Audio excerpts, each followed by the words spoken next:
Whoever said Saturdays are for college football, they were lying. Saturdays are for field hockey on Schellenberger Field. We got it for the second straight week. This time, it is Lynchburg, the 24th ranked team in all of the Division III land, taking on Kenyon. Lynchburg coming off a midweek victory over Mary Washington. That was a hard-fought 1-0 decision. Today, might have a little bit of a different scenario for you.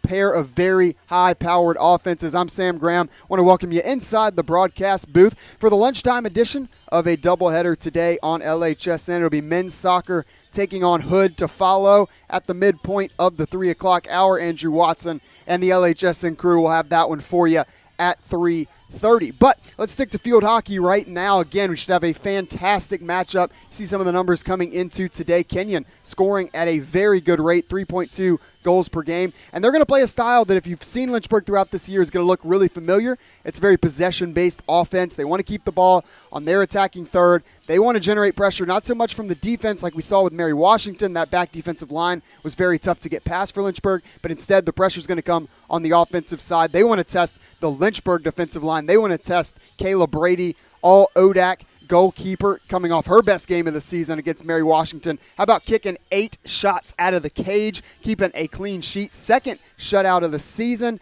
and she is well over 10 now for her career. We'll look at a couple of players that you might want to keep your eye on today.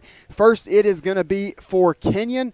We mentioned, the offense, they're scoring 3.2 goals a game, and that is in big part due to Grace Lane. She has been fantastic flexing between the forward and the midfield this year. 5 goals, that leads the way for the Owls.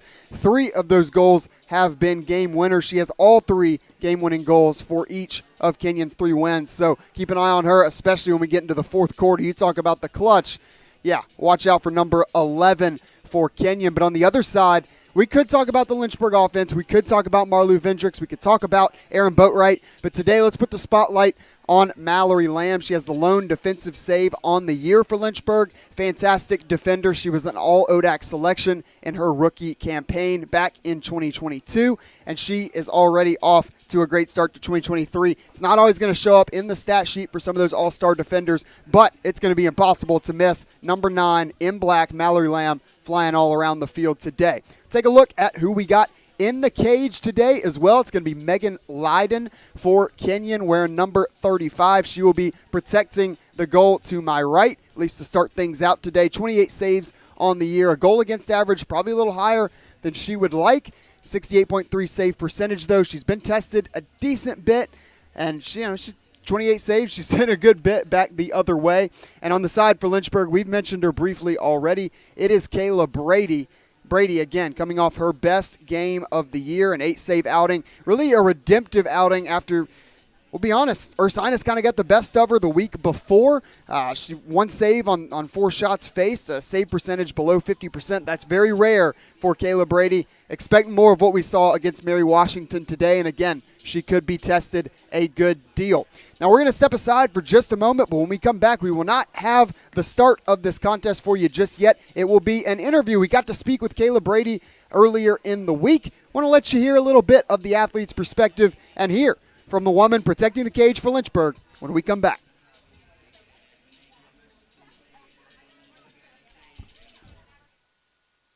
The biggest thing that I've taken from Westover is probably my interactions with faculty. I started working with Dr. Fryer. He's always available for help, and he makes sure that I get to do the experiments and not just be there while he does them. I didn't want to limit myself when I came here to just taking the prereqs for med school. I wanted to get a full, well-rounded education, and I definitely found that in the Westover program. It's given me the opportunity to keep playing soccer at a competitive level, but also it's given me the ability to be a student and to pursue other activities such as EMS.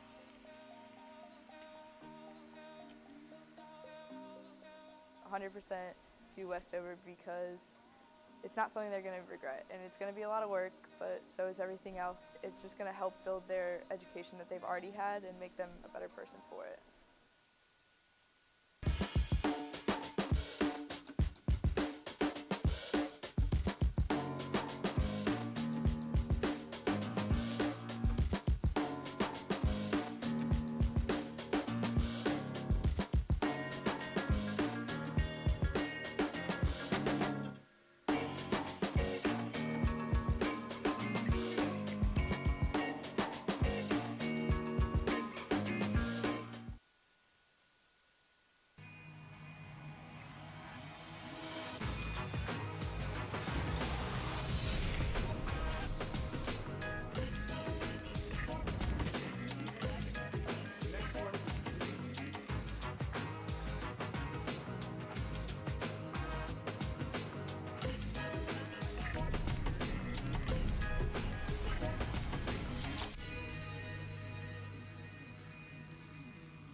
like being close with your professors, if you like being in small classes that help with one-on-one, if you like being in positive communities that help you train your weak points and strengthen your strong points, then the University of Lynchburg is a great place to go.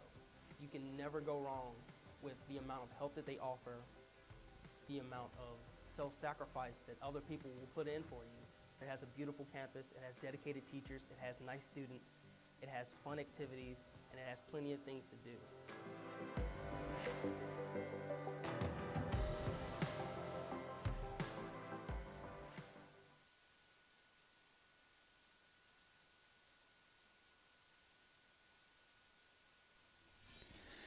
We're going to take a minute to hear some words from the lady in the cage for Lynchburg today. 25% of her starts have resulted in a shutout, and she's coming off of number 12 on her career this past Wednesday.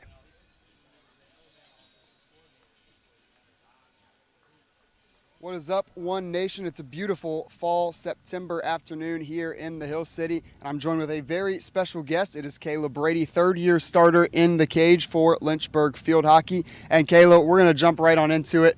I mentioned this is your third year. You're officially a veteran in the cage. I would imagine that comes with a pretty special relationship with your coach, Karen Mann. So just kind of walk me through that relationship and how you've cultivated that and used that to turn into the goalie that you are today. So when I first committed here, she told me to be straight up and honest with her. And so that's what our relationship is that you just have to be very honest with each other. So if she's getting on my nerves one day, I'll say, listen, you need to calm down. We have a very close bond.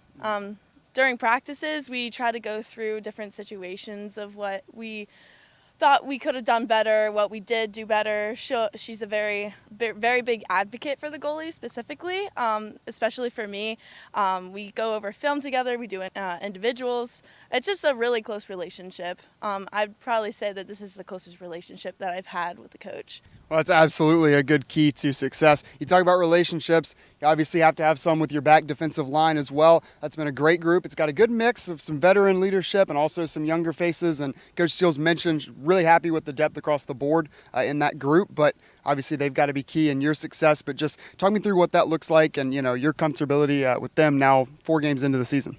Yeah, so I'm pretty comfortable, especially with Riley Cameron. She's also, she had some health issues in her first year, but other than that, I've been really comfortable with her specifically. We also live together, so that is a bonus. But with Allie, she's also a freshman. She's our outside back.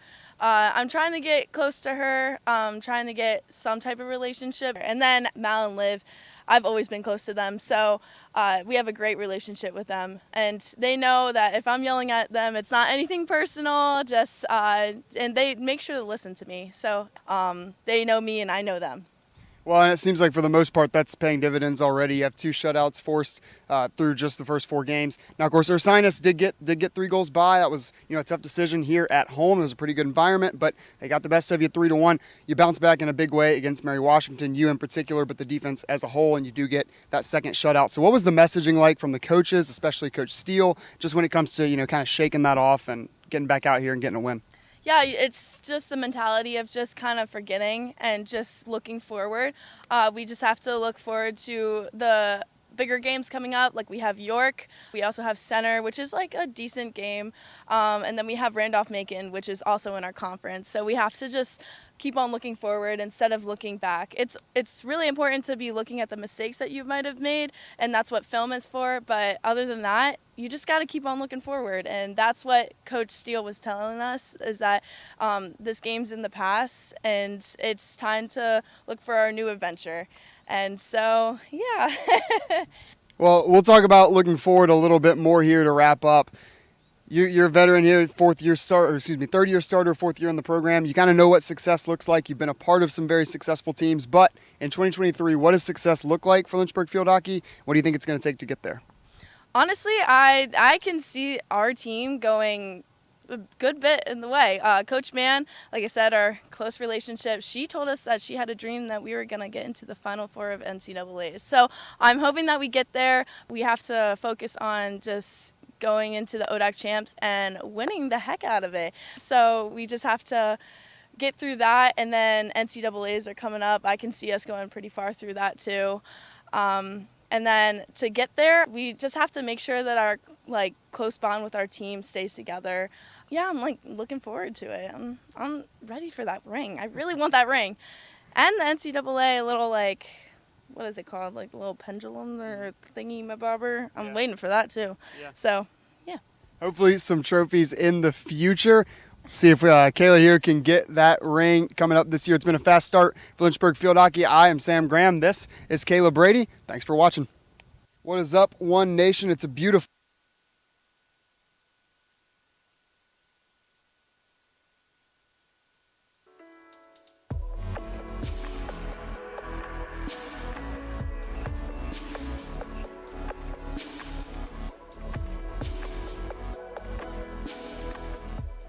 Today's a rough day.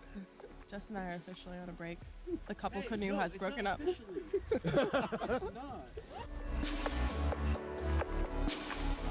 How you feeling? Living the dream. Just canoeing. That's the Mexican side behind me. The U.S. is that way. So far, we're all still alive. I really want a peanut butter and jelly sandwich. Woo! We did it! Kind of.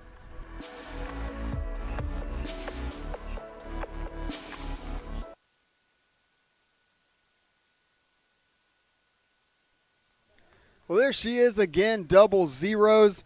You know why she wears 00? That's how many goals she was allowing this past Wednesday against Mary Washington. A very special happy birthday to Kayla Brady as well. Sure, she will be looking for a game day victory today. Probably looking for a game day shutout as well. If she gets it, it would be number 13 for her career.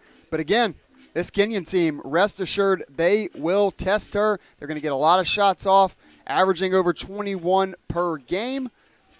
See how it goes. We will take a look before we get going here at our starting lineups for the day.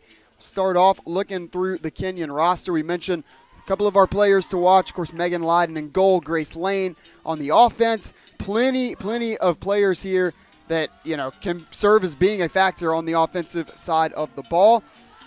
Again, 4 players coming in already with double digits in shots, so 10 plus there.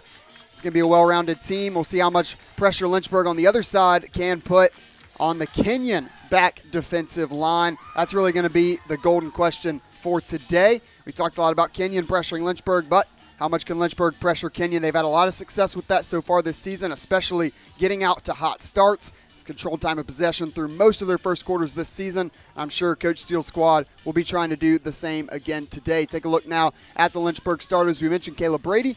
We mentioned Mallory Lamb. We'll also touch on the defensive line, the back defensive line, I should say, for Lynchburg. That'll be Allie Freeman and Riley Cameron rounding that out. You heard Kayla talking about those teammates here just a moment ago, talking about building chemistry with that group and just making sure that there's, a two-way street when it comes to trust, that, they're trusting her to protect that goal and that she's trusting them. And obviously so far, Brady has done a majority of the work in keeping shots out, but the defensive backs have done a good job so far in limiting how many shots are getting to Brady. We are off and running here at just right on the dot, right on the money, 1 p.m. on a beautiful Saturday, September early afternoon. Weather is a little warm. It's warmed up a little bit here in the Hill City. All things considered, cannot complain, especially when you look at some of the temps we got into last week. It is Lynchburg, of course, who started with the ball, but it is Kenyon. He's going to set things up offensively to get us going here today, right now in that far back corner.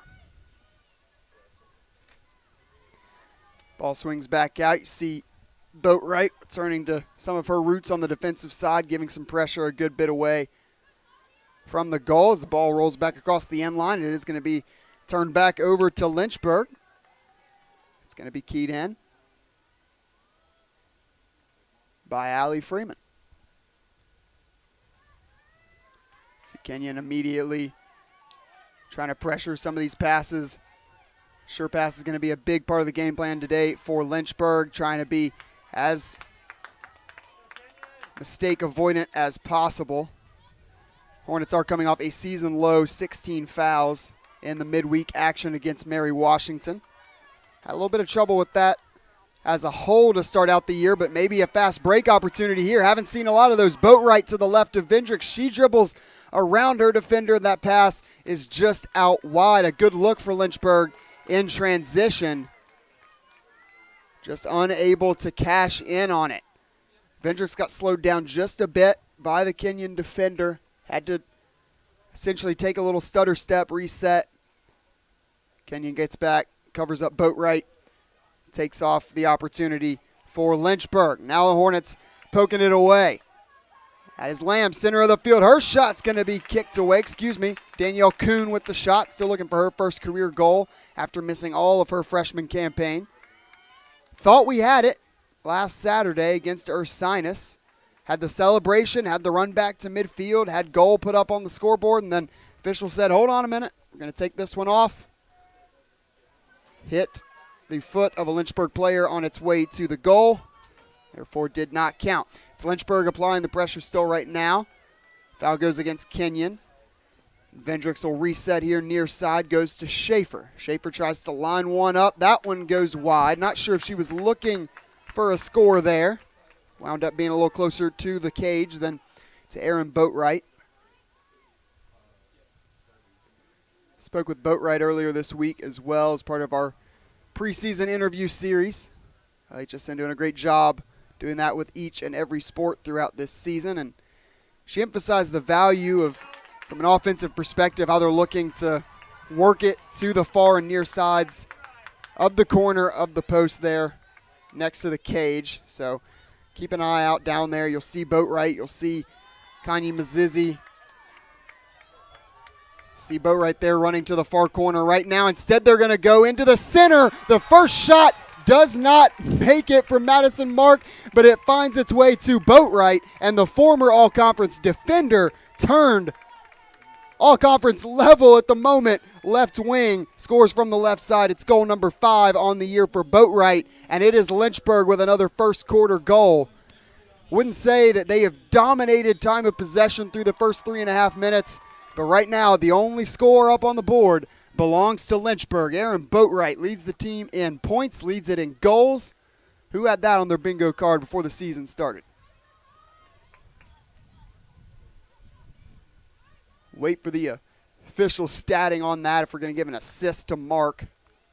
Did look like the initial pass from Vendricks was intended for Mark. She whiffs on it a little bit, and it just makes its way to Boatwright. Leiden in the goal comes up to play that initial shot from Mark and give a great scoring lane to the senior Boatwright. Now it's Lynchburg with the ball again, moving left to right, surveying ahead, momentarily looking like a fast break opportunity again. That's a good sign for Coach Steele. Instead, it's going to be a turnover back to Kenyon. Owls do not have numbers. Really no worry for them, though. Still no discouragement when it comes to trying to set something up. Ella Haskins turning the ball over there. Ball with the stick of Cameron right now. She dribbles to her left, moving up the field. She feeds ahead to Mazizi. Mazizi makes her defender miss. We're going to get tired of saying that by the end of the season. Great stick skills from Mazizi. That ball gets out ahead of Vendricks, kicked away by Leiden and out of bounds. So we will stay on the right side of the field. It's Boatwright that'll wait for a few of her teammates to make their way up. Key it back into Mazizi. Here we go. Mazizi thought about trying to thread the needle, throws in a spin move, maintains possession, goes inside Schaefer. Schaefer gets away from her defender, feeds a pass inside, looked like to Mark again. So the Hornets setting up some opportunities for Madison Mark inside. Number 28, haven't called her name a ton for the first 2 home games here on Schellenberger Field, but she's certainly been active early on today. That ball goes through the legs of Reagan Hutter, junior midfielder out of Towson, Maryland. Out of bounds, should go to Lynchburg. Yep, we're going to start it a little further back up the field. It is our player to watch for Lynchburg, Mallory Lamb. Hard swing of the stick. It goes through just about everybody. Eventually found its way to Mazizi. Foul goes against Lynchburg, turns it back over to Kenyon. But this is the hard part, getting out of these situations with your back against the brick wall. Lynchburg applying pressure in the full field, if you will. Zizzy balances, loses her stick. Did a good job balancing along far out of bounds line. Foul is going to go against Kenyon, so the effort is rewarded for Lynchburg. Zizzy moves downfield. Ball coming through. It's with Vendricks right now. Let's see if she can create a shot. She tries to. We're going to say that was a block. We're going to credit that to number 27, Lauren Rauschenberger, senior defender, getting in the way, making things tough for Lynchburg's 2022 leading scorer in Vendricks.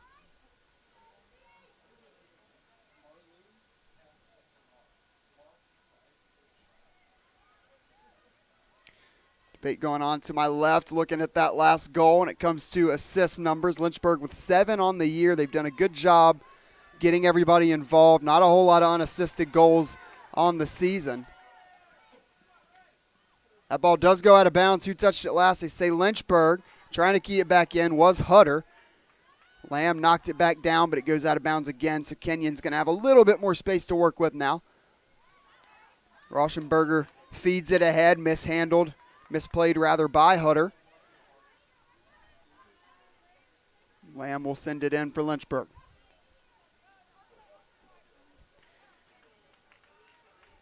Going back to that Boatwright goal a moment ago. Of course, Vendricks indirectly, we'll say, setting up the assist there. She gives the initial feed in that was eventually cashed in on. Important to note, Vendricks and Boatwright, the 2 leading scorers for Lynchburg this year, and of course, Vendricks, the leading scorer for Lynchburg a season ago, as we will get the first Lynchburg corner. Those 2 players combined for 0 shots against Mary Washington. Of course, Lynchburg did still win that game. It was Riley Weinfordner on a goal that we momentarily thought was Vendricks's. It turned into an assist. If you've forgotten, Weinfordner getting her stick in there, tapping the ball in. A little bit of a debate. It was fun in the post-game interview talking to the 2 of them over, was that intended? Maybe not.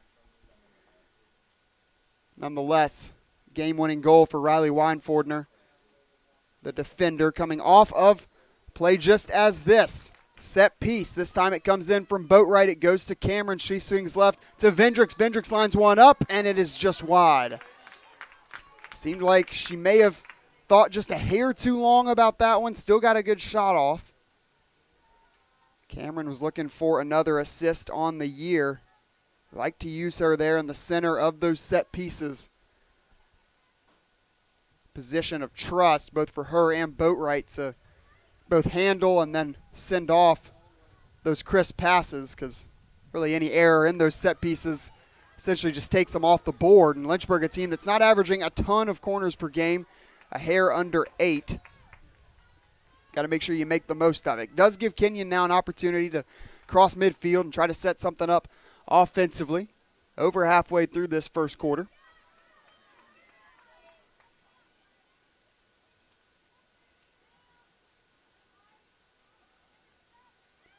Far side, it's sent back in to Casey Master. Freshman getting the start today for Kenyon. Down below, substitutions getting ready to come in for Lynchburg. One of them will be the aforementioned Riley Weinfordner. The other one, number 23, Mika Utchis.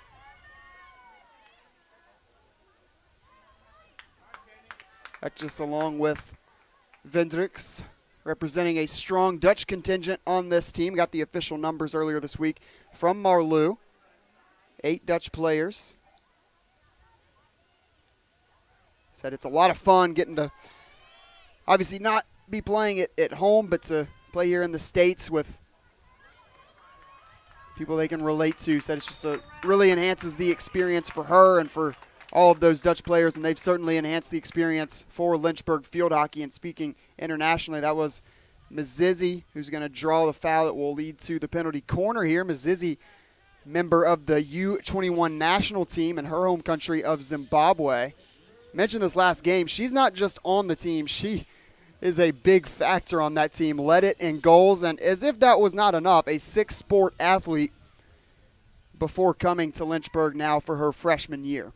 No goals yet on the year for Mizzizi, but really can't tell the story of Lynchburg field hockey in the early season without including her name. She's been impressive. Right now it's Schaefer off this corner, dribbles around everybody, does test Leiden in goal.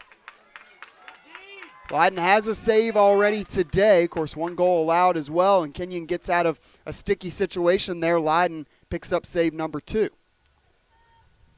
Stick skills from Schaefer, always extremely impressive to me. Seems no matter who opposing teams put on her defensively, I always feel like she can get away from them. She has it right now, moving to her left. Now here's a crossover, patented we'll say. And does have it taken away by Casey Master. That's Rauschenberger. Then numbers on the uniforms for Kenyon. That's 27, not 17. Schaefer with it again near side. Kanye Mizzizi crossing over in front of her, looking for the ball. Dribbles through her defender's legs. Now going to try a shot, kicked away by Leiden. Good opportunity from Mizzizi, didn't have the angle. Kenyon trying to fight, get the ball back. Hannah Popratna momentarily did before it goes out of bounds. Schaefer once again on the near side. Try this over. Look at that shot again by Kanye Mizzizi. Lined that one up well. Got good hold of it with the stick. Now that's just in the game. Gives to Vendricks. Again, it's a kick away by Leiden. 68% save percentage coming in. She's already got 4 saves on the day. Now it is going to be another penalty corner for Lynchburg. This is going to be the 3rd one in the first quarter. So easily on pace to outdo their season average. First 2 did not produce goals. Credit to the Kenyon defense.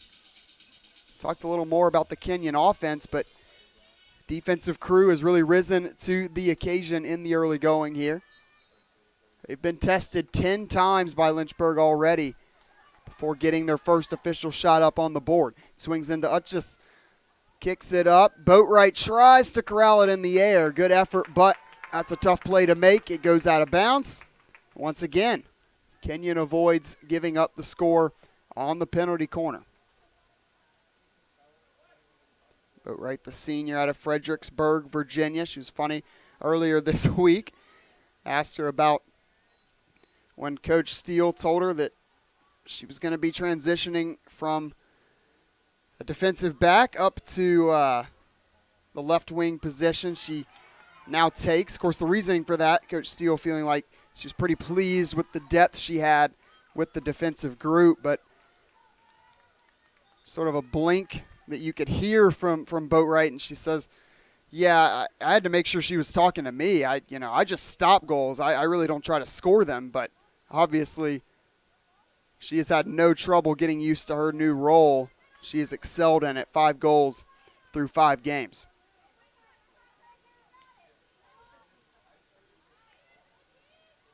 Couple more new faces into the game for Lynchburg. Anna Dorestein is in, had a team-high 3 shots on goal against Mary Washington. Those all came towards the end of the 3rd quarter. It's an interesting finish to that 3rd frame. Lynchburg and Mary Washington combined for 6 opportunities coming off of penalty corners in the final 4 minutes, and Lynchburg took a pair of penalty corners after time had expired. Obviously, you have to let that situation play out. Several of those plays wound up with the stick of Dorestein. She's going to have a good shot at her first goal of the year. Had a trouble making contact with the ball on the first attempt. Had Leiden right where she wanted her. Now, ball swings up high off the shot from Schaefer. She recollects her own rebound. Makes her defender miss. Now coming up out of the goal. Dangerous spot there for Leiden, diving on the ground. And eventually, Kenyon clears the ball out of there. Fantastic job by Leiden in goal. You see Schaefer there. She had an opportunity to score. Dorestein had an opportunity to score. And Leiden just continuing to say, I don't think so. That's 5 saves through the first 14 minutes of this game. She's seen 11 Lynchburg shots, 6 of them placed on goal. We question who is going to control time of possession, at least in the early going of this game. That has unquestionably been Lynchburg. take a look at it again. Here's the first opportunity from Dorstein. You got to wonder if she makes contact with that first attempt. It might be 2-0 Lynchburg right now. But really can't play the coulda, woulda, shoulda game up here in the box. Got to call it how it is. We got 23 seconds to go. Ball still on the right side of the press box. It's Mazizi with it. Dribbles around one defender, now two. Gives it inside Schaefer. Good defensive job. We've seen Rauschenberger matched up with Schaefer several times through this first quarter, and overall, a good job so far from the senior defender out of Chicago, Illinois.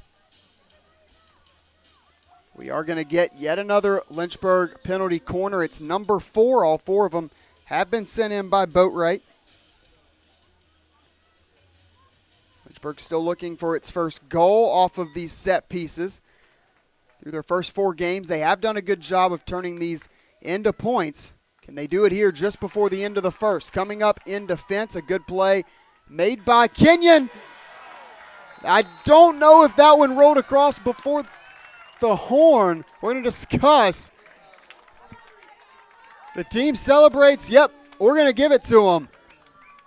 Looked like it was number 23, Mika Utjes. And it was. First goal of the year. She had an assist. Now she's got 3 points. 2 points on the score. Lynchburg eventually does get that goal off of the set piece. Take another look at Micah Utjes before we go to the break. But she gets our score out to 2-0. Lynchburg in the lead after 1.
Living the dream. USA, Mexico. That was so exciting.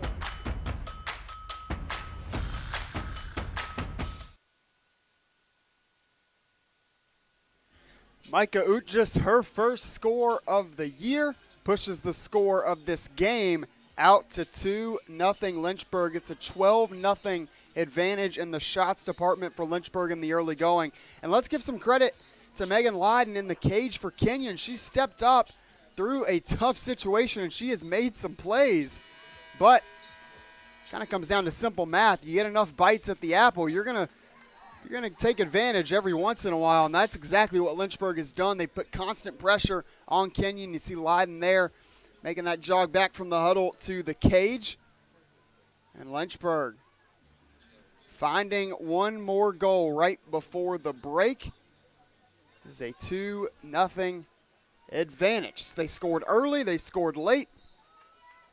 Coach Enza Steele and company looking for win number 4 on the young season.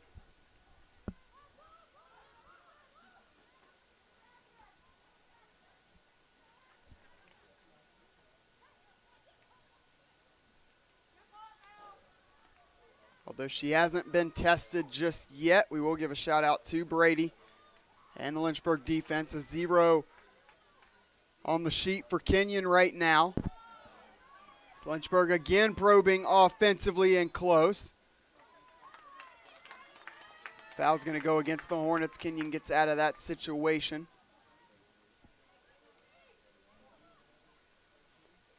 Back to that piece on the Lynchburg defense. 2 shutouts through the first 4 games. That is the most since 2018. 2018 campaign, the Hornets had 3 straight shutouts to open the year.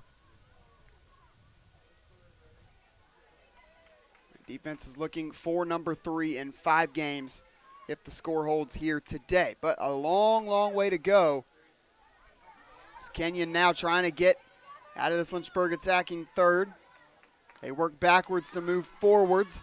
And that pass is deflected. It was Hutter looking to push the ball up the field. She was looking for Rigby Zentner. A little give and go action on the near side. Lynchburg foiled it. But for now, Kenyon possesses the ball again. It's Lucy Scott, senior defender out of Michigan. Send it back in. Michigan product coming out of that NCAC range of the country. Kenyon mentioned already has had a little test in NCAC action. That was a decision against Oberlin.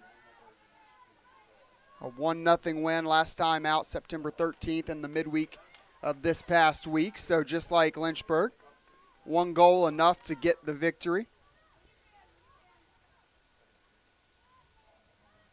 Interesting note on that series, one that's been dominated by Kenyon historically. 25 wins in 26 tries. Vendricks on the near side trying a ambitious, we'll call it, cross. Sent that one in there on fire.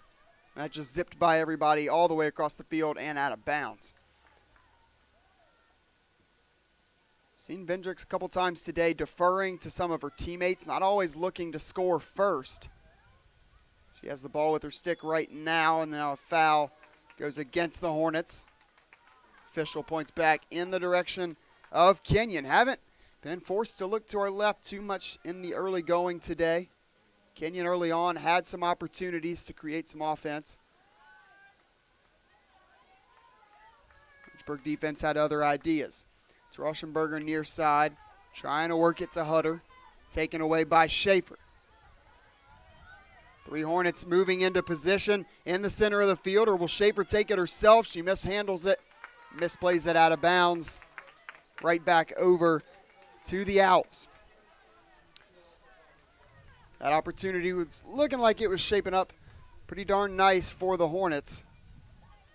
Schaefer unable to find somebody to get it to there in the center of the field.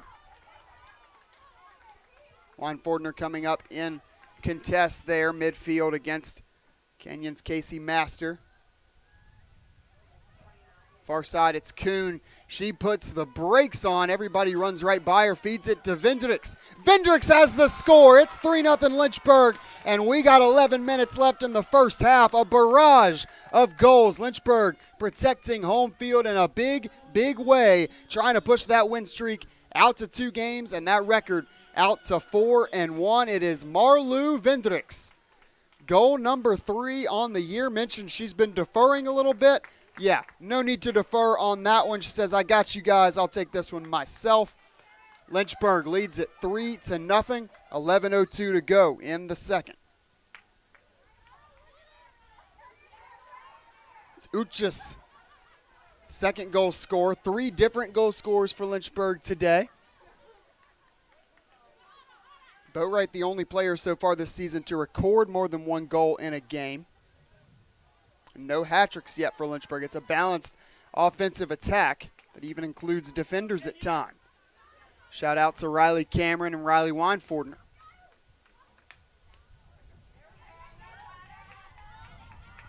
Now Kenyon in that attacking third. Lynchburg quickly putting a stop to that, trying to get out.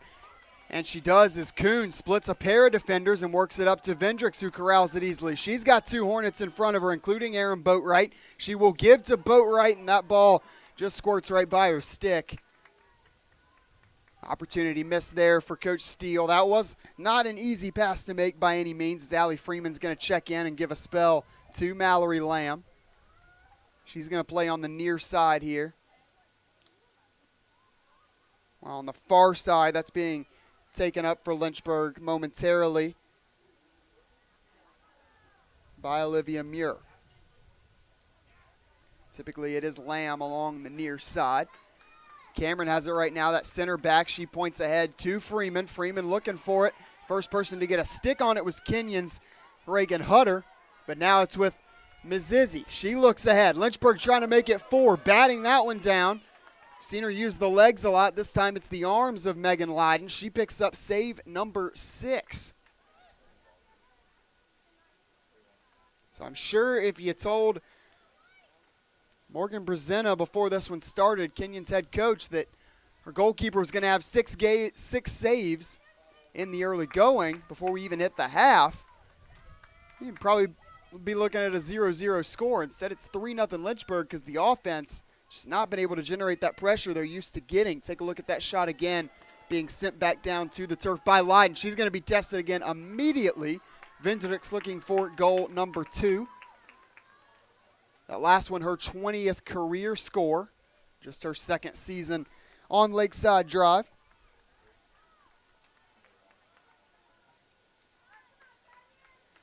Vendricks, a native of Utrecht, Netherlands. Mizizzi has it right now. She got a good look one-on-one. Boatwright on the rebound. On the ground is Lyden doing everything she can to keep Lynchburg from finding goal number 4. Hesitate to say this is danger zone. We have so much time left in the game, and this is a Kenyon team that comes in averaging 3 goals per game. But if Lynchburg puts that 4th one up before we're even midway through the 2nd, they absolutely could on this penalty corner opportunity here. Might be time to sound the alarm a little bit on the Kenyon sideline as they look for answers on how to get the ball into front field. Boatwright sends it in. Backing up is Cameron to receive it. Looks first to her right, now goes to her left. It's Uchis again. Doesn't get quite enough as she probably wanted on that one. Now crossing in and scoring, it looks like Mizizzi. That's going to be goal number 1. This time the assist goes to Vendricks. We got to check stat-wise, but that might be her 2nd assist of the game, but it is career goal number 1 for Mizizzi. We've been wondering when she would get it. Looks like it is 1:28 p.m. on September 16th. The freshman from Zimbabwe taking her talents to the Lynchburg field hockey team. She has the first 2 points of what will likely be a very good career. Special moment for her, and now you quickly shake it off and look to go back to work with Lynchburg. Pressure coming off a little bit for the moment at 4-0. Thought today would be a slightly more high-scoring affair than what we saw on Wednesday, but kind of hard to predict a 4-0 score. 7.5 minutes left in the first half. Kenyon trying to get out and run right now near side. It's Haskins. She dribbles through the legs of Cameron. That gets a little cheer, a little excitement from Kenyon, but it quickly turns into a turnover. Near side, working it up the field, or trying to, was Freeman. Zizzy can't corral it. So now Kenyon has it's been a rare opportunity to reset things in their own attacking half. Brooke Highland into the game now for Lynchburg. She and Madison Mark trying to send that ball right back across the midfield line.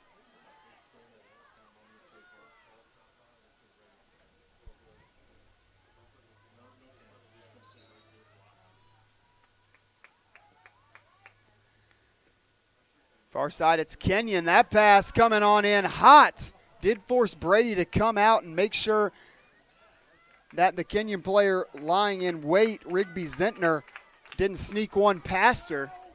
It's not going to go down as a save, but Brady was ready. You sometimes wonder when you haven't faced a shot yet, now coming up on 25 minutes into this game, if there's any rust back there, but nope, and still looking for the first shot of the day is Kenyon. It's a 17-0 disparity for Lynchburg. Kenyon no penalty corners on the day. Just have not been able to generate any pressure from the offensive side. Here's a cross from Highland, another one. Good job getting away, evading her defender. Goes into the midfield. That shot sent in by Mark. Active on the offensive side today has been the midfielder. Of course, her sister Lauren Mark also on the roster this year. And Lauren does have her first career goal already in the back pocket. Picked that one up in the first road trip of the season. Lynchburg field hockey taking up some residence in the northern regions up there in Pennsylvania. Picked up a pair of wins over Lebanon Valley and Dickinson. The score matching that Lebanon Valley final mark right now as well, 4-0. 5:20 to go. Another shot comes in, kicked away by Leiden. Waiting on the doorstep for it was Mark on the near side of the cage. That was the 19th shot of the game for Lynchburg. Ms. Izzy near side has it poked away. She's able to corral it before it goes out of bounds, and then trying the crossover. A little bit of frustration from Ms. Izzy. She knows that's a move she's got. Just every once in a while, misplay it. Tough bouncing along that back end line as well, but it does turn it back over to Kenyon. Near side, they try to go to Hutter. Again, misplayed. That's the trouble. Anytime you misplay one of those balls, Lynchburg's not going to give you a whole lot of time to, recollect your thoughts and try again. You kind of got to corral it on the first opportunity or it can be trouble. Sending it into the circle again, getting a touch on it looks like was Highland. So that's going to count as a goal. That shot came in from beyond the red line, but looked like Highland got to it and puts number 5 on the board. Brooke Highland coming in off the bench and getting her first goal of the season. It's a party in the Hill City. Lynchburg leads it 5-0. We'll take a look at it again. See, yep, just off. You see it change direction. Sort of almost like haphazard kick from Leiden. I'm not sure if she thought that Highland got her stick on that, but in fact she did. And Lynchburg once more 5-0, 4:15 before we hit the half. Offense heating up in Lynchburg, Virginia. This is a new season best for goals on the year for Lynchburg. To make matters better for Coach Steele, perhaps more worrisome for Coach Brezina, it's been 5 different Hornets coming away with goals. We are going to have a tough time running through the score sheet for Lynchburg when we go through those halftime stats. Lynchburg trying again. I mean, it just does not stop. Lynchburg unrelenting, showing no signs of a let-off. Second meeting in the last 3 years between these two teams, not necessarily located very close to one another. Don't see each other very often. And Kenyon, a proud program. But right now, just looking for answers. It's going to be a tough halftime speech on the right side of the press box. For Lynchburg, perhaps the biggest question, staying engaged, seeing what they have in a situation like this. Cameron takes it away.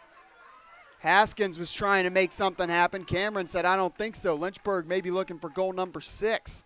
Under 3 minutes to go in the first half.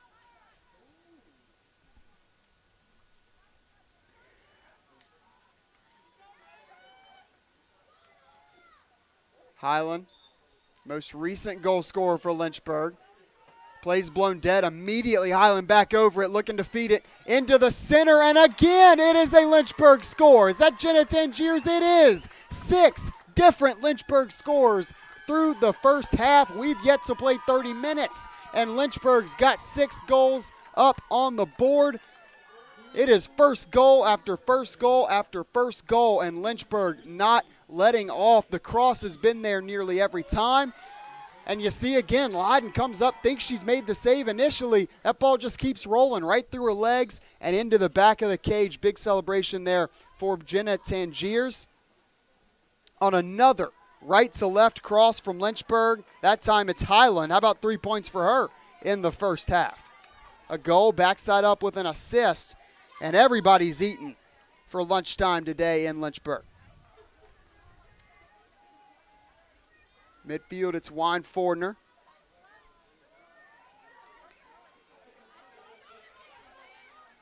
Getting even more new faces into the game for Lynchburg. Opportunity to get everybody some rest. Lynchburg does have a 5-day break after this. They won't play again until Thursday, but then it is bang, bang, bang. 3 games in 4 days. 2 of them played away from home. Save made there by Leiden. Smacks the cage in frustration, though, because we're staying down here on this end. That's save number 10. Take a look at it again. here in a moment. Leiden again kicks it away. How about save number 11? 11 saves, 17 shots faced. You look at some tough breaks for Leiden as well. I mean, that shot that came in from way downtown and then tapped in by Highland. Not sure if she even knew that was going to be a legal shot. There's a good hold of it by Schaefer. Denied again by Leiden. Lynchburg in close. That is a recipe for danger. This time Kenyon gets out of there unscathed. We are staying on this right side. A brief discussion. Maybe, athletic trainer looks like jogging onto the field.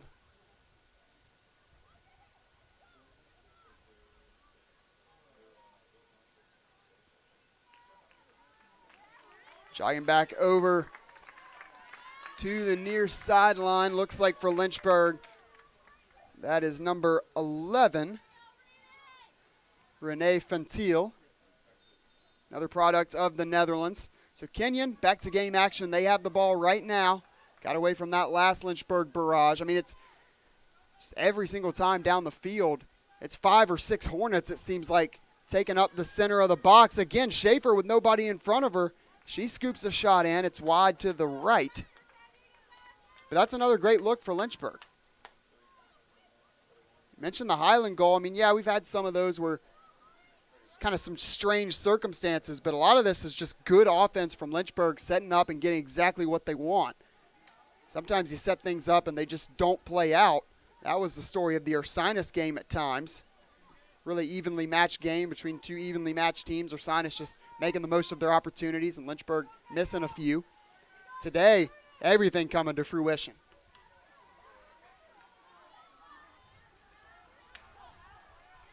Trying to get out in transition. Getting away from Lamb temporarily was Haskins. Then it's taken back away, sent back upfield by Cameron. That will do it for the first half. An explosion of goals in the second. 4 of them. Count them up. 1, 2, 3, 4 for Lynchburg. And it is a 6-0 lead for the number 24 Hornets, looking to win their second straight game and protect Schellenberger Field. We are going to take a quick break, but when we come back, it'll be highlights, it'll be stats, and more coming up at the half. You're watching LHSN.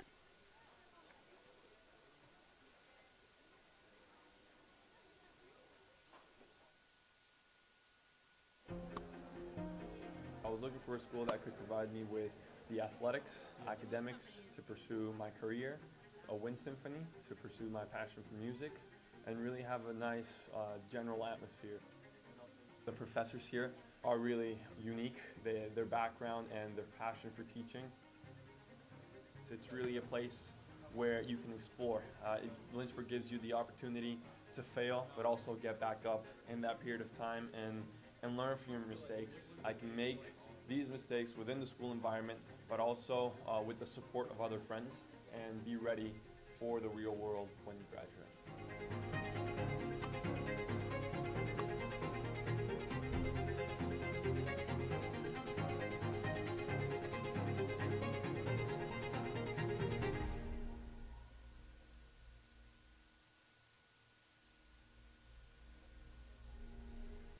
Never think that your donation is in vain, because you're helping out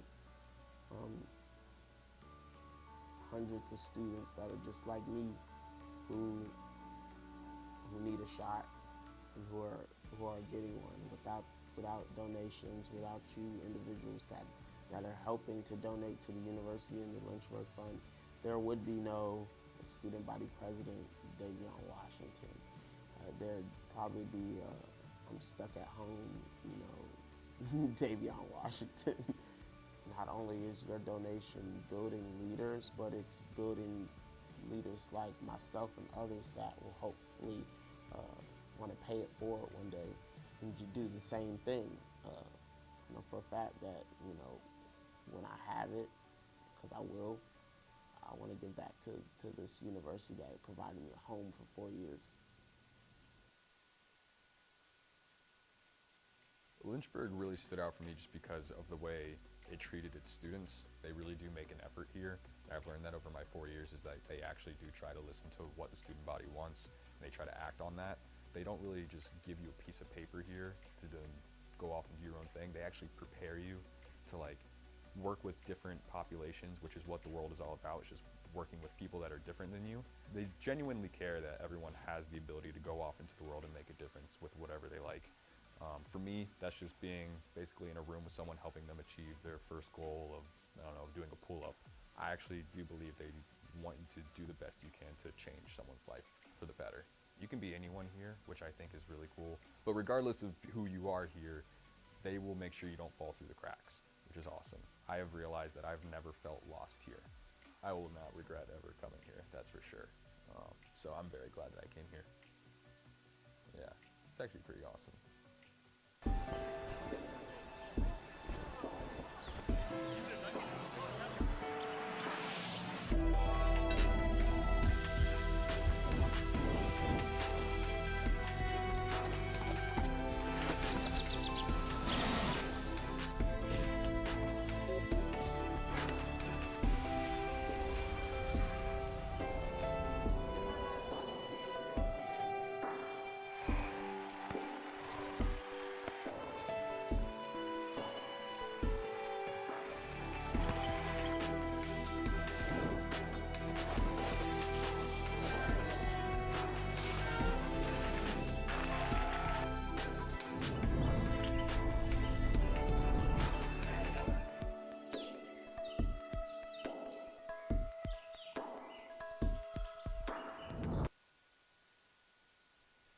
When you come to the University of Lynchburg to earn a master's degree in athletic training, you'll spend time in the classroom, but you'll also spend a lot of time in our top-notch facilities, learning from athletic trainers and working closely with our student athletes.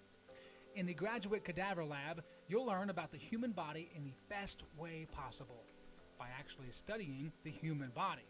This will provide a foundation to make you a much better athletic trainer. In the Athletic Training Laboratory, you'll get hands-on experience, practicing your skills, applying concepts from the classroom, and working with faculty on research projects. It's also where our hydrotherapy facilities are. This space is also used by students for studying and practicing skills outside of class time. In the Sports Medicine Clinic and Turner Gymnasium, you'll work with student athletes from more than 20 NCAA Division III sports teams, helping get them back to practice and into the game as soon as possible. As an athletic training student, you're a big part of the success of our sports teams and the success of the local athletic teams. We see this relationship as a win-win situation. You learn, and that helps us win.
Well, Lynchburg, a barrage of offense in the second quarter, picked up 2 goals in the first.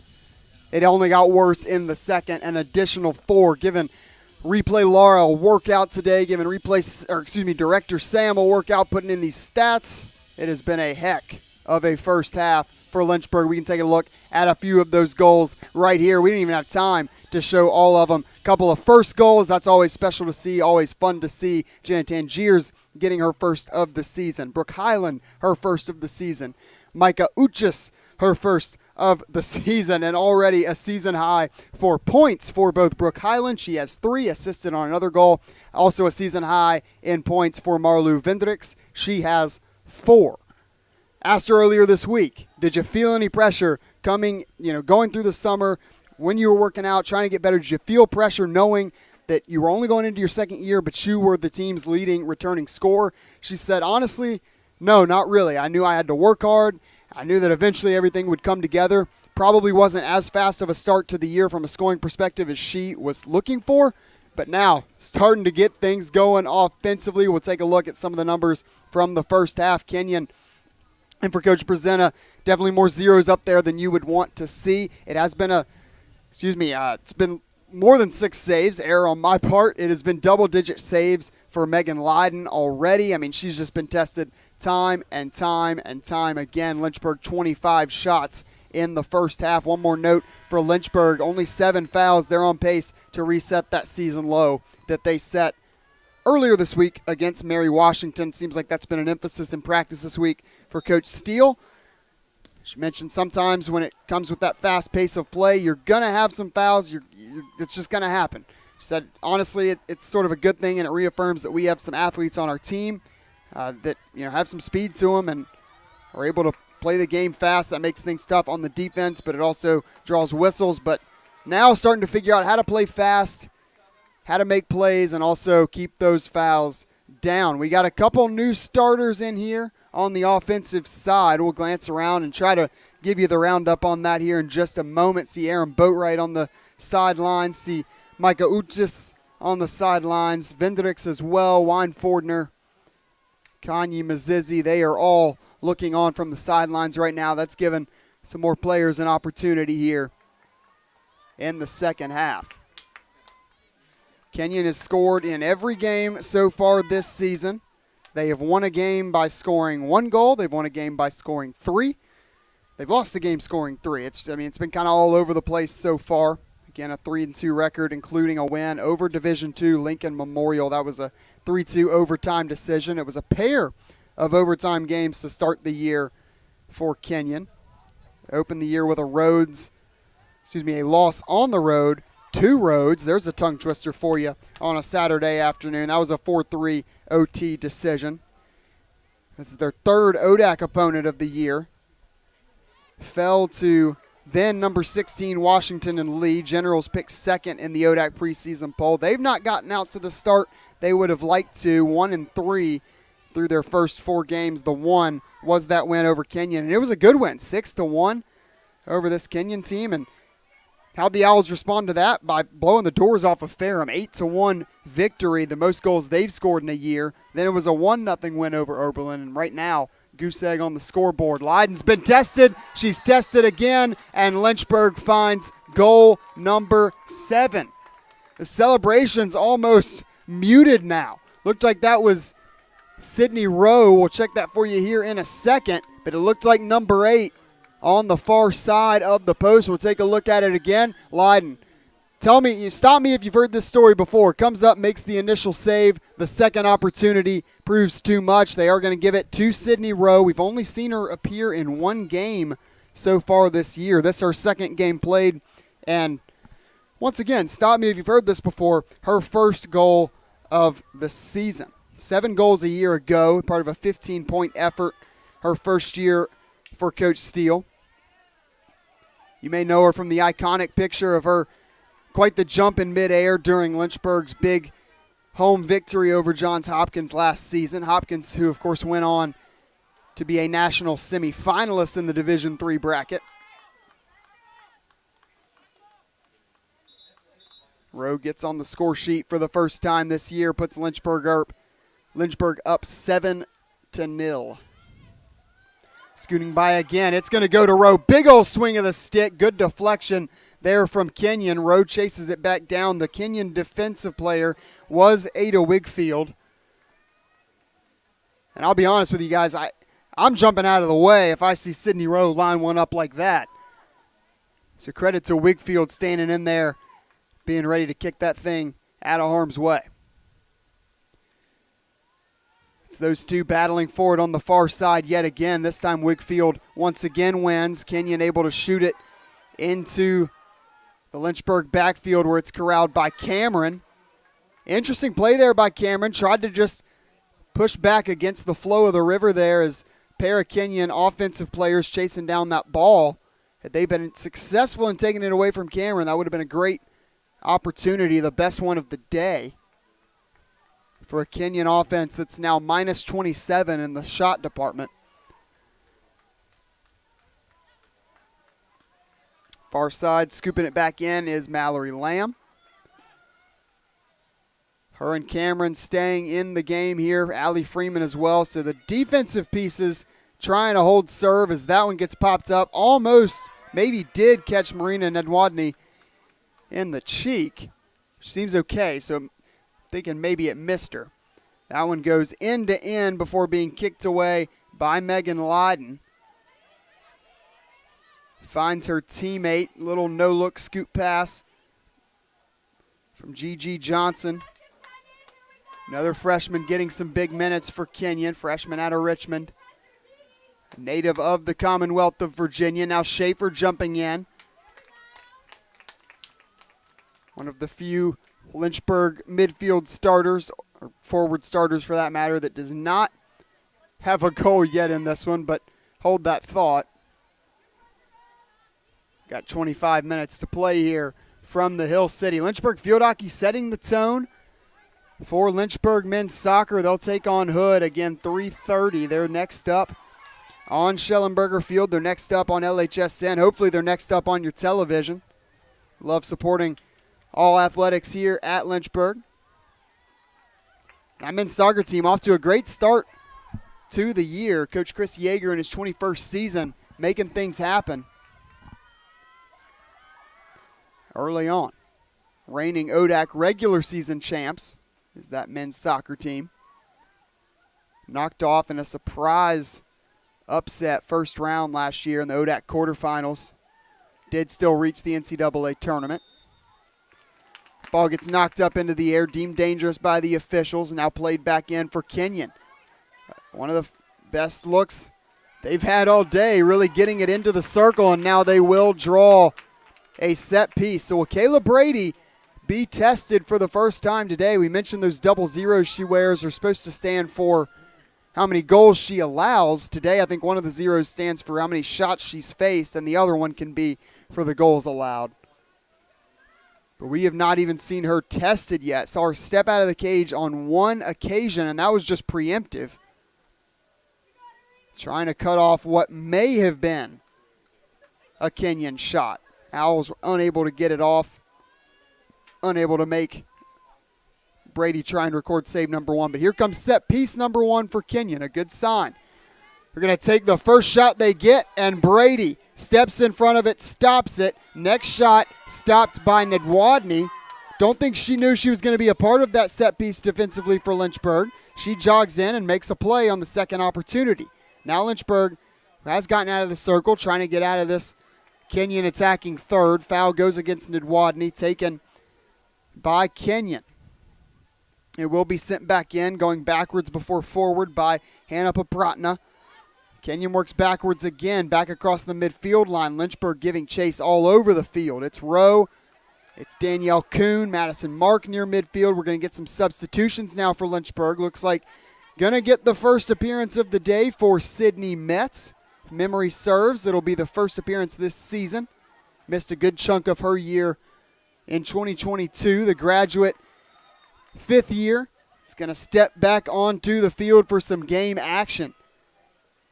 Works with our Lynchburg Hornets Sport Network team. Now going to look to make her mark on this game. Dribbling around middle of the field, trying to evade some Kenyon defenders is Danielle Kuhn. Looking for her first goal. She's got a good look at it, outruns the ball. Can she set something up? She sets up a shot, but it will be kicked away by Leiden. Save number 12, I believe, for Leiden on the day. She had 10 of them in the first half.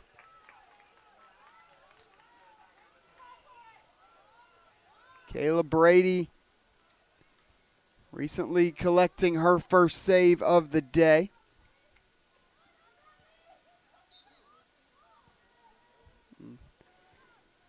Every second that comes off the clock, she gets a little bit closer to her third shutout of the season, her 13th of her career.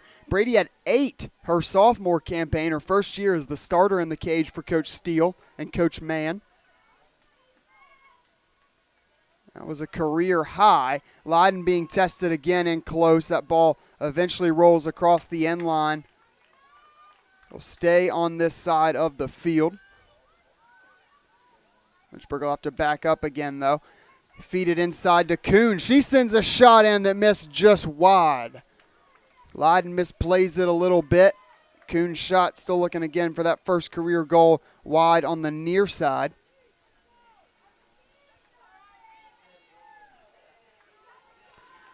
Seven different goal scorers for Lynchburg on the day, and we'll count up the first-time goal scorers this season. We'll run through them.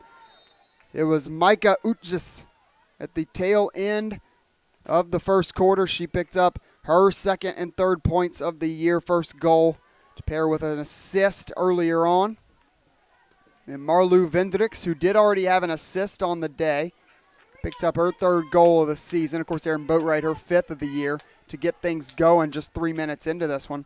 Kanye Mazizi on the second Marlou Vendricks assist of the day. She got goal number 1 of her career, the freshman from Zimbabwe. And Brooke Highland, first goal of the season, coming off the Allie Freeman assist. Memory serves, that is Freeman's first point of the year.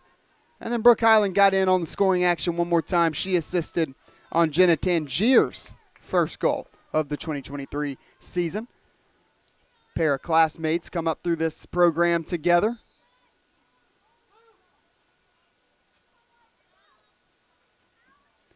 We're going to get a substitution at goalkeeper, it looks like, here in a moment. Looks like Shai Skoons waiting to enter the game, number 98. We've seen her once this season. She got 10.5 minutes of action earlier in the year against Ursinus. Kayla Brady pulled shortly into the fourth quarter after allowing the third Ursinus goal. Skoons did not face a shot in that game, therefore was not forced to make a save. Sure. If everything goes according to plan for Coach Steele, she won't have to have to stop one today either. There was Sydney Metz in contest close to the Kenyon cage.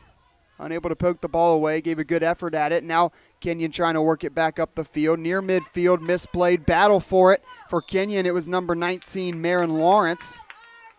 Another freshman. It's a very young Kenyon team. Marin Lawrence has been a factor in the offense early in her career. Freshman midfielder out of Delaware, Ohio. Can imagine that might get a little bit confusing.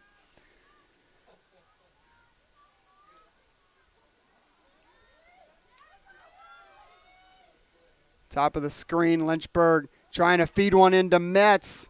Trying to corral it instead. It goes out of bounds. So Metz twice now contesting things in close to the Kenyon cage.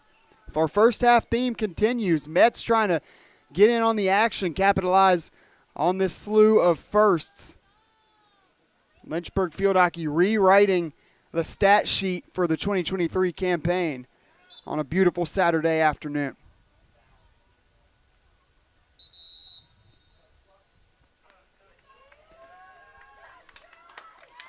Clock stops for the substitution at goalkeeper. So we'll run you through the official stat line for Kayla Brady as she comes out with 3:15 to play in the third quarter. She faced 20 9 shots. She faced she faced 2 shots, one of them on goal. She did save that opportunity, and she was forced to come out of the cage just one other time to cut off what would have turned into a Kenyon shot. She gets ahead of the jump. No procrastination on the part of Kayla Brady, and her day is done with about 18 minutes to go in this game. Shy Scoons takes over, and Lynchburg immediately on the offensive side was looking to push it to 8-zip.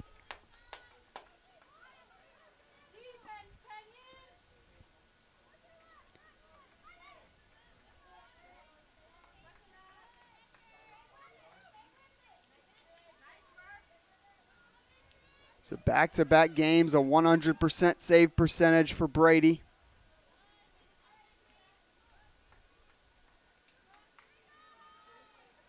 Have to check with our statistician, but I believe if the game holds up with this score on the Kenyon side, it will go down as her 3rd shutout of the year.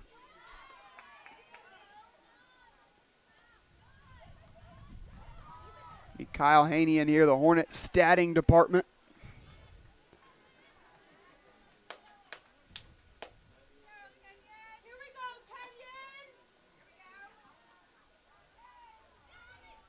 Freeman collects it near midfield, sends it back up to Mazizi. First time we've seen her in this second half.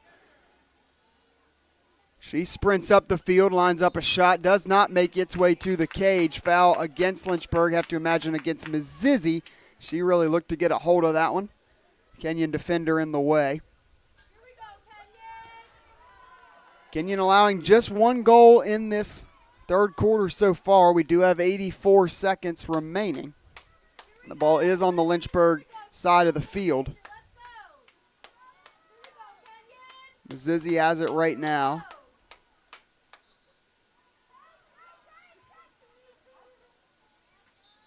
Battle forward and close. Afforded back over to Kenyon.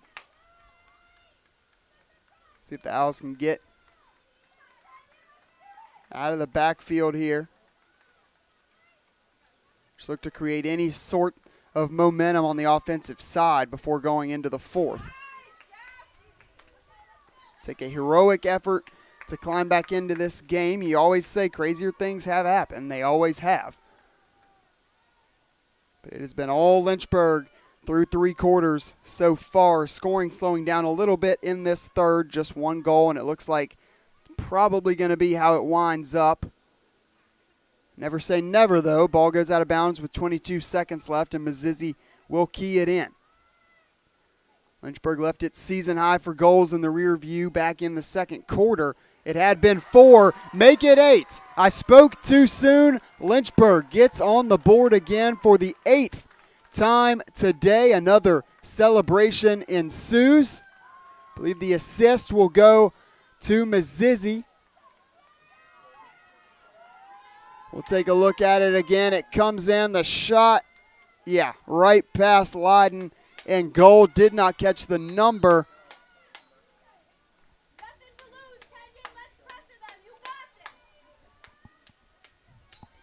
Get to that goal scorer here in just a moment when we come back from the break. After this 3rd quarter, Lynchburg does find its 2nd goal of the quarter. They have scored multiple times in every frame so far today, and they enter the 4th quarter with an 8-0 advantage. We'll see what we get from Kenyon in the final set of 15 minutes, or if it'll be more of the same. We'll be back in just a moment on LHSN.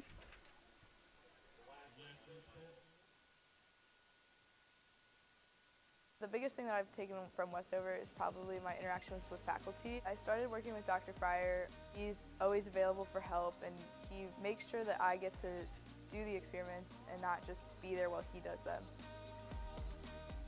I didn't want to limit myself when I came here to just taking the prereqs for med school. I wanted to get a full, well-rounded education, and I definitely found that in the Westover program.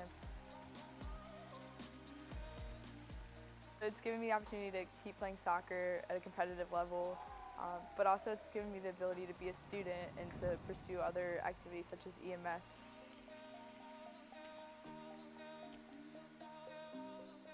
"100% do Westover because it's not something they're going to regret. And it's going to be a lot of work, but so is everything else. It's just going to help build their education that they've already had and make them a better person for it.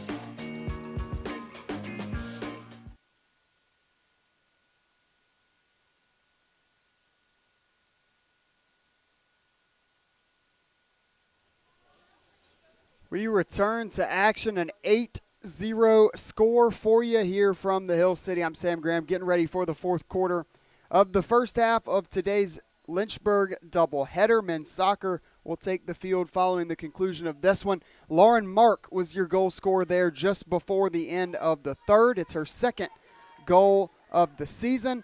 I was correct on the assist. It was Kenyon Mizizi, so she's got 3 points on the afternoon. She joins a whole host of Hornets that have multiple points on the day. Marlu Vendricks, Erin Boatwright, 2 points off her goal.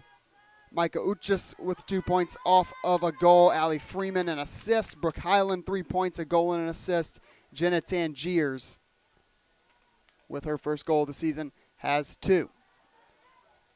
Get you some history. We did have the Hornet statting department step in there over the break. The last time Lynchburg scored 8 goals was October 28th of last season. It was a game against Eastern Mennonite.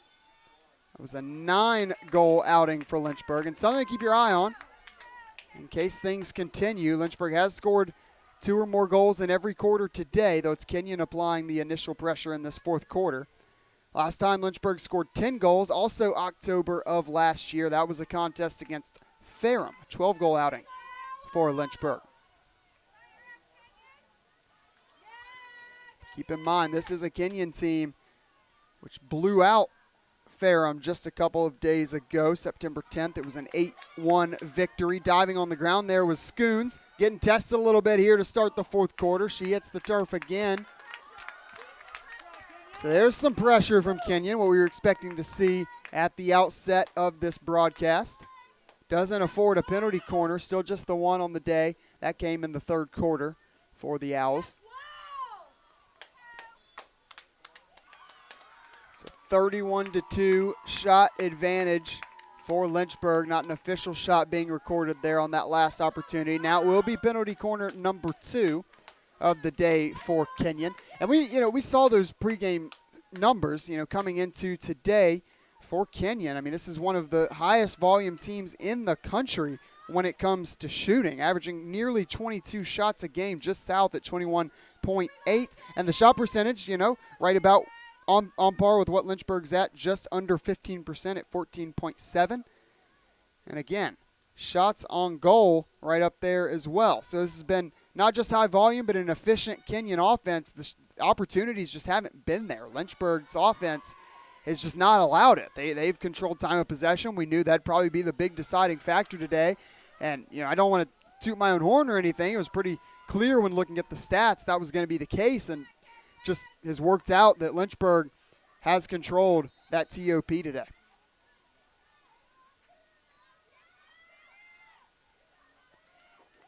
It's a 31-3 after that corner shot disparity for Lynchburg. Coming into today, Kenyon was out shooting its opponents by 50 shots through its first 5 games.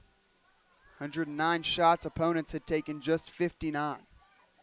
So Kenyon had more shots placed on goal than their opponents did shots in general. Simple recipe for success. Well, relatively simple. It's always a little more complex. We try to, in the booth here, simplify it as much as possible, just for easy understanding. But it's definitely no secret that was something that was being looked for by the Kenyon coaches. Coach Brzena in her third year, a 26-14 record through her first 40 games. Captured the 2021 NCAC regular season title. Lynchburg, another goal on the day. That is number 9, and I believe we've got another first-time goal scorer. Get you the number here in just a moment, but believe that was Lisanne van der Vijn. First goal of her career, another freshman from the Netherlands. Take a look at it again. Yeah, that's a pretty simple one. Just line it up, knock it down. It's like bowling out here on Schellenberger Field, and Lynchburg now jumps out to a 9-0 advantage. Quickly putting it back into play on the left-hand side.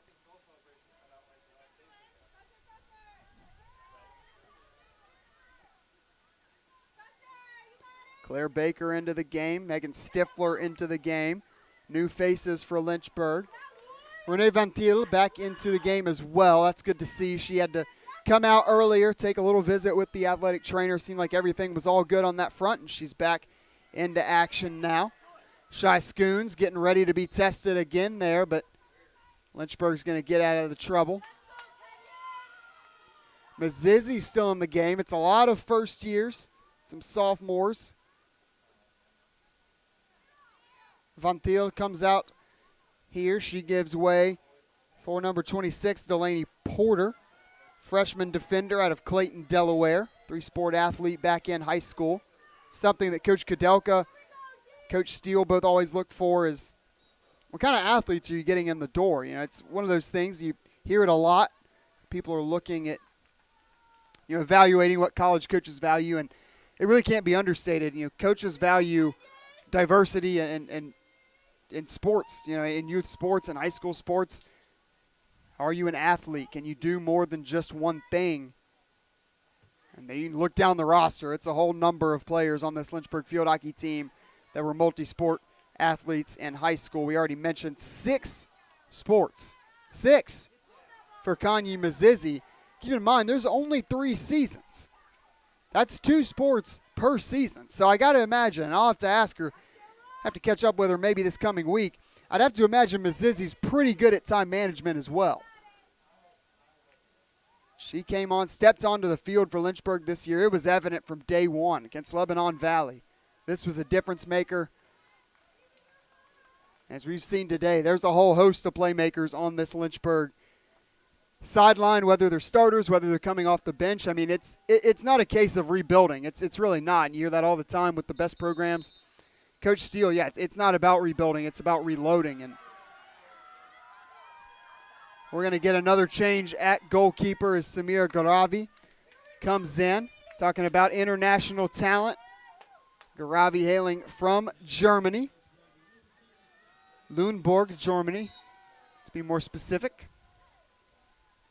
Getting her first action of the season. She served as the backup goalkeeper to Kayla Brady a year ago. Now to be the third lady to take the cage for Coach Steele's squad. Stat line for Shai Schoons. She faced 2 shots, 1 on goal, which she saved. So a perfect save percentage for her as well. And now this crew of Lynchburg goalkeepers still keeping a goose egg in the score sheet for Kenyon. Trying to hold the Owls scoreless for the first time this season.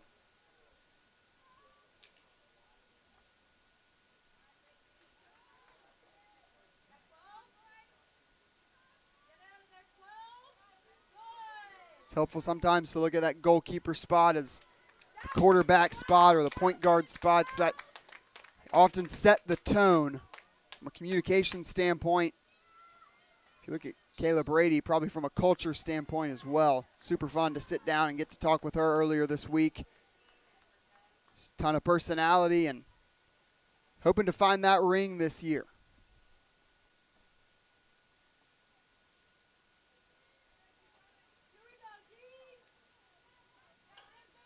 Interesting. She talked about that relationship she has with Coach Karen Mann. Mentioned, staying in touch not just during the season, but all throughout the off season, and that it's a two-way street. It's not just Coach Mann checking in on Brady. It goes the other way too, as Leiden kicks one out of harm's way. Kenyon trying to get out in transition. It's only Stifler back for Lynchburg. This is a golden opportunity. Stifler chases it down. What a play made by the sophomore on the far side. She reads that pass perfectly.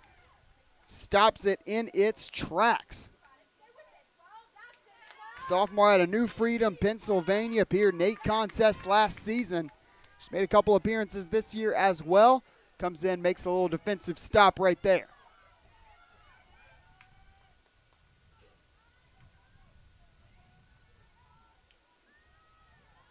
Back to Brady in that relationship with Coach Mann. Yeah, crediting a lot of her success, that it's the best relationship she's ever had with a coach, specifically a goalkeeper's coach. And Coach Mann's a good one. Make no mistake about that. And proof is in the pudding. I mean, Lynchburg year after year rolling out extremely competitive goalkeepers. It'll be either Garavi or Shyskuns next year. Kayla Brady graduates. She will have COVID eligibility, so we'll see what her plans wind up being. But if it is indeed the departure of Brady, have no doubts that whoever takes her place will fill that role perfectly. And while we're on the topic of the Lynchburg coaching staff, there is one face absent today. It is the assistant head coach, Jenny Relaford. She is up at her alma mater, Michigan State, being inducted into their Hall of Fame today, a former standout player for the Spartans. Native of Scotland, she won a Big Ten title at Michigan State. Lynchburg testing Leiden again. Shot goes wide and back over to Kenyon. Relaford's been here under Coach Steele since 2015. Joins a great coaching staff alongside Mann and Noathan Hartog.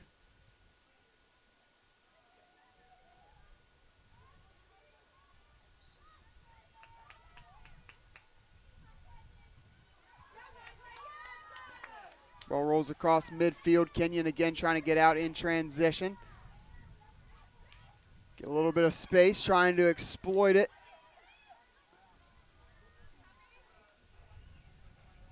Pass crossed inside. Ball knocked up into the air. Papratna sent it into the inside of the field, and we are going to get another penalty corner for Kenyon. So Garavi now will guard against a Kenyon penalty corner, along with a host of defensive assistants there in the cage.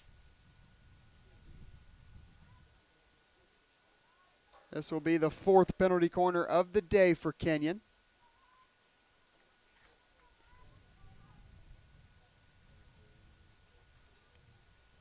Owls averaging just south of 10 penalty corners a game, 9.2 through their first 5. That one comes in, kicked away by Garavi. All 3 Hornet goalkeepers now have a save, but not out of the woods yet. Kenyon still has the ball, still trying to apply some pressure. Sarprin's in there trying to deny it. Another save made by Garavi.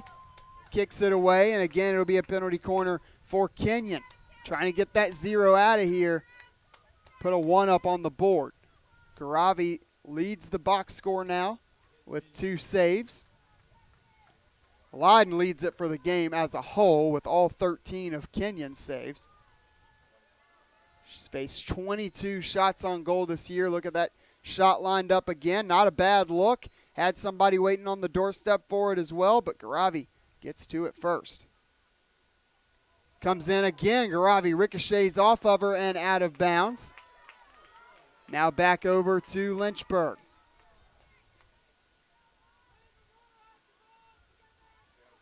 Correction, it will stay with Kenyon. The foul against Lynchburg. Hornets out of the penalty corner.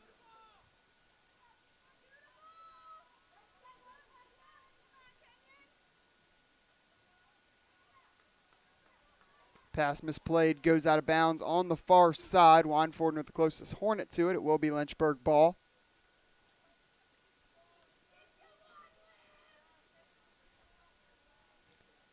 Sent backwards now Lynchburg. 3:45 from posting its 3rd shutout. It's a shutout by committee if the score holds. That pass fed ahead. Now looking maybe one more pass. Now near side, it's Tangier. She got one goal already. Can she find number 2? She crosses back to the inside, and Lynchburg draws another penalty corner. So the effort still there offensively for Lynchburg, continuing to apply pressure. And now we'll get a set piece without Aaron Boatwright on the field. We'll see who's going to send it in. Looks like it will be Weinfordner. And the last time she sent one in, she wound up scoring the goal as well. A goal that you just do not see every day.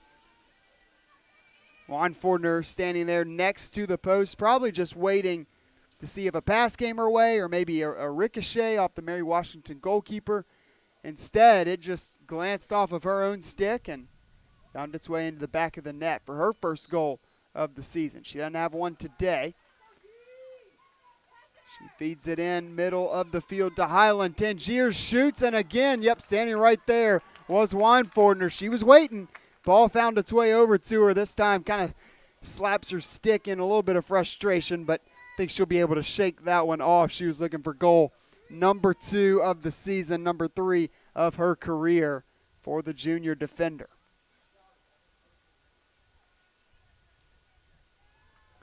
Lynchburg forces the turnover. Looks like that's Balsamo. She's been in the game for a little bit today. First time we've called her name. Shot credited to Brooke Highland there. Aurora Balsamo, sophomore midfielder out of Moseley, Virginia. Homegrown talent.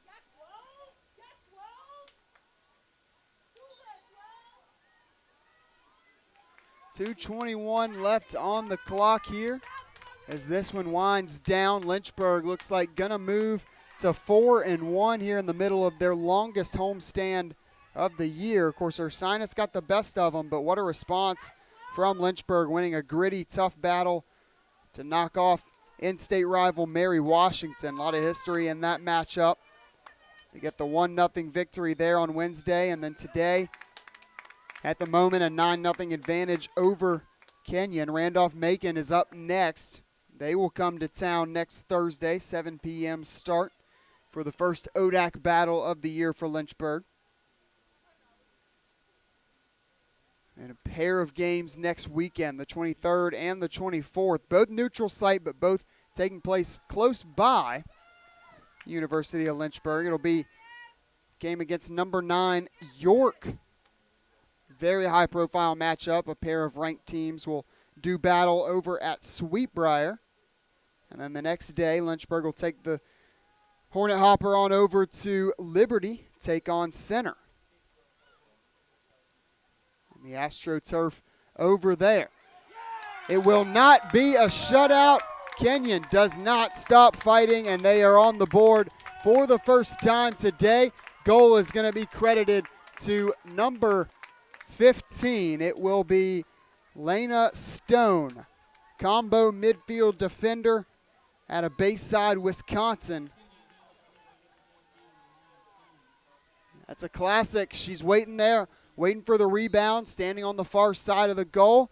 Uravi comes up to make the initial save. It ricochets back out. Opportunistic goal is converted upon, and Kenyon is on the board. They extend their goal-scoring streak to 6 to start the year. They will not be shut out on Schellenberger Field. Credit Coach Brezena's squad just continuing to battle in this game. Obviously, a lot of breaks just have not gone their way. Some days are like that. They have continued to fight. Fighting on the attacking third right now as well, trying to break through the current Lynchburg crew of defenders in the game. We will note Garavi did come in and make a pair of saves to start her day in goal. Taking over for Shy Scoons, who took over for Kayla Brady. The 3 saves on the day for Garavi are the most by any Lynchburg goalkeeper today. She's going to be tested again, though. Another penalty corner. These have started to rack up in the second half for Kenyon as they've been able to find a little bit more offense. Shot goes high, bounces off of Sarprinz. Now trying to scoop there on the far side. Garavi trying to cover it up. She does make the necessary saves, but it'll be turned back over to Lynchburg. A big cheer from the Hornet sideline for the sophomore goalkeeper, Garavi. Lynchburg tries to clear it. We'll take a look at the upcoming schedule for Kenyon. They took the lid off of NCAC play with a 1-0 win on the road at Oberlin. That kicked off the longest road trip of the year for the Owls. This is game 2 of that road trip. They will make the short trip from here right down the road to Sweetbriar. 11:30 start time for that game tomorrow for Kenyon, making the most of their trip to Lynchburg. Then they'll head back up north. It's Ohio Wesleyan and Denison, another pair of NCAC opponents. That'll round out this road trip before finally Kenyon can return back to the friendly confines of home field advantage. They will take on DePaul on September 30th. The final horn sounds on this one. Lynchburg does miss the shutout, but they will get a commanding 9-1 victory. Back-to-back victories. We saw all 3 goalies. We saw, I believe, 9 different goal scorers on the day. Several first goals of the season. Several first goals for careers.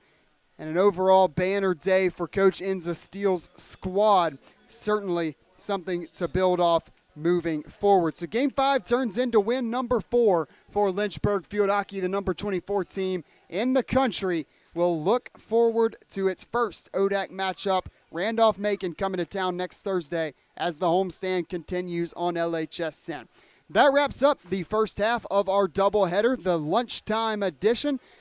Hope you stick around because we got Andrew Watson entering the building in just a moment. He's going to take you through Lynchburg men's soccer's game today against Hood. They're coming off back-to-back wins. Oglethorpe, Greensboro, they're off to a great start to the year. Want to extend our final thank yous to Director Sam, to Replay Laura, to our Sports Information Director Tim LaDuca, and all of our fantastic cameramen and women and LHSN crew. I have been Sam Graham. This has been Lynchburg Field Hockey. Want to wish you a fantastic afternoon. Hope you stick around. And until next time, we'll see you later.